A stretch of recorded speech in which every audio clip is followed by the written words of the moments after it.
Hi friends, ಮಕ್ಕಳ skin ತುಂಬಾನೇ delicate ಮತ್ತೆ ತಿನ್ನಾಗಿರುತ್ತೆ. ನಾವು ಬೇಬಿ ಪ್ರಾಡಕ್ಟ್ಸ್ನ ಚೂಸ್ ಮಾಡಬೇಕಾದ್ರೆ ತುಂಬ ಯೋಚನೆ ಮಾಡಿ ಸೆಲೆಕ್ಟ್ ಮಾಡಬೇಕಾಗುತ್ತೆ. ನಾನಿಲ್ಲಿ ಲಿಟಲ್ ರಿಚುವಲ್ಸ್ ಅವರ ಪ್ರಾಡಕ್ಟ್ಸ್ನ ಯೂಸ್ ಮಾಡ್ತಾ ಇದ್ದೀನಿ. ವುಡ್ ಕೋಲ್ಡ್ ಪ್ರೆಸ್ಡ್ ಕೊಕೊನಟ್ ಆಯಿಲ್ನ ಯೂಸ್ ಮಾಡ್ತಾ ಇದ್ದೀನಿ. ಇದು ಮಗು ತ್ವಚೆನ ತುಂಬಾನೇ ಹೈಡ್ರೇಟಿಂಗ್ ಆಗಿ ಇಡುತ್ತೆ. ಮತ್ತು ಈ ಪ್ರಾಡಕ್ಟ್ಸ್ ಎಲ್ಲ made safe USA certified and free from 6500 plus chemicals and toxins. ಹಾಗೆ ಈ ಕೋಕೋನಟ್ ಆಯಿಲ್ ಸ್ಕಿನ್ ಮತ್ತೆ ಹೇರ್ನ ನರಿಶ್ ಮಾಡೋದ್ರ ಜೊತೆಗೆ ಸ್ಟ್ರೆಂತ್ ಕೂಡ ಮಾಡುತ್ತೆ. ಮತ್ತೆ ಯಾವುದೇ ರೀತಿ ಇರಿಟೇಷನ್ ಇದ್ರೆ ಇಮಿಡಿಯೇಟ್ ರಿಲೀಫ್ ಕೂಡ ಸಿಗುತ್ತೆ ಅದರಿಂದ.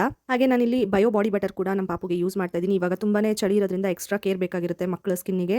ಇದು 2 ಡೇಸ್ ವರೆಗೂ ಮಾಯಶ್ಚರೈಸೇಷನ್ ಹಾಗೆ ಉಳಿಸ್ಕೊಳ್ಳೋದಕ್ಕೆ ಹೆಲ್ಪ್ ಮಾಡುತ್ತೆ. ಮಕ್ಕಳಿಗೆ ಏನಾದರೂ ಜಾಸ್ತಿ ಸ್ಕಿನ್ ರೆಡ್ನಿಂಗ್ ಆಗಿದ್ರೆ ಅದನ್ನ ರೆಡ್ಯೂಸ್ ಮಾಡೋದ್ರ ಜೊತೆಗೆ ಡ್ರೈ ಸ್ಕಿನ್ ಏನಾದರೂ ಇದ್ರೆ ಅದನ್ನು ಕೂಡ ರೀಜನರೇಟ್ ಮಾಡುತ್ತೆ. ಲಿಟಲ್ ರಿಚುವಲ್ಸ್ ಅವರ ಎಲ್ಲ ಪ್ರಾಡಕ್ಟ್ಸ್ ಕೂಡ ಪ್ಲಾಂಟ್ ಬೇಸ್ಡ್, ಯಾವುದೇ ರೀತಿ ಸೈಡ್ ಎಫೆಕ್ಟ್ಸ್ ಕೂಡ ಆಗೋದಿಲ್ಲ. ನಾನಿಲ್ಲಿ ಅವ್ರದೇ ರೇ ಶೀಲ್ಡ್ ಸನ್ಸ್ಕ್ರೀನ್ ಕೂಡ ಯೂಸ್ ಮಾಡ್ತಾ ಇದ್ದೀನಿ. ಇದು ಮಕ್ಕಳ ಸ್ಕಿನ್ UVA UVB ರೇಸ್ ಮತ್ತೆ ಬ್ಲೂ ಲೈಟ್ಸ್ ಮತ್ತೆ ವೈಫೈ ರೇಡಿಯೇಷನ್ ಇಂದ ಪ್ರೊಟೆಕ್ಟ್ ಮಾಡುತ್ತೆ.